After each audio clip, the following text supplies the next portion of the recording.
100% म्हाका proud feel आसा की गोंय जे आसा पळय न्ही हे खऱ्या अर्थान साक्षर करतले. बाकीचे कोण कशें आसा खबर ना आमकां, म्हणून आमी म्हटलां आमी एक एक मनीस आयडेंटिफाय करून ताका साक्षर करता. 3000 ट्रेनिंग जालें. 3000 ऑलरेडी ट्रेनिंग जालें. आमच्या व्हॉलंटियरांनी त्यांच्या घरा कडेन वचून ताका ट्रेनिंग दिला प्रॅक्टिकली. आमी बेश्टच सांगना, त्याचे म्हणजे आमी 3000 लोक आयडेंटिफाय केले, त्यांच्या घरा कडेन गेले, तांकां ट्रेनिंग दिलें, तांकां बरोवंक शिकयलें, तांकां वाचूंक शिकयलें, मागीर तेंची परीक्षा घेतली.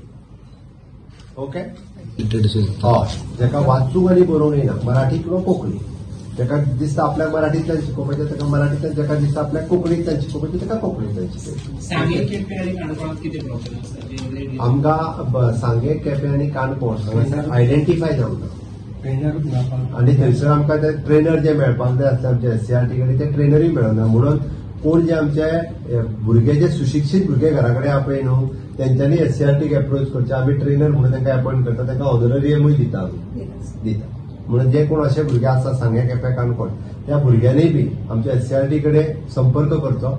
आमी तांकां अपॉयंट करता आमचे व्हॉलंटियर म्हणून, आनी तेंच्यांनी गांवांत वचून आपल्या जे जाणटेले उरलेले आहा तांकां शिकोवचे, तांचो ऑनररियम तांकां मेळटलो. टीचर्स आणि स्टुडंट जी कमी झाल्या त्याची रिक्वायरमेंट कशी? ते प्रायव्हेट लेवलाचे येल्या जाल्या म्हणून कमी जाल्याचे. प्रायव्हेट स्कुलाचे सुरू करता पळय न्ही, तेंच्यांनी येल्या आमच्या स्टुडंट्स. पण टीचर्सचं रिक्वायरमेंट आसा? टीचर सगळी कडेन आमी ऑलरेडी टीचर दिल्या. थोडी आमची सिंगल टीचर आसा ती आमी थोडी जर मर्जिंग केली जाल्यारय जातले, पण उरलेले कडेन आमी ड्युअल टीचर आतां दिता. साक्षरतेचं प्रमाण आता किती आहे गोव्यात? साक्षरतेचं प्रमाण तसं बघितलं तर आमच्या अंदाजाप्रमाणे it is more than 98%. More than 98%. Hardly 2% कोणतरी असेल ज्यांना आम्ही आयडेंटिफाय करून साक्षर करतो. गोवा पहिल्या राज्य होईल देशात साक्षरतेच्या. आता फक्त केरळ म्हणतात, मला माहित नाही म्हणून सांगितलं.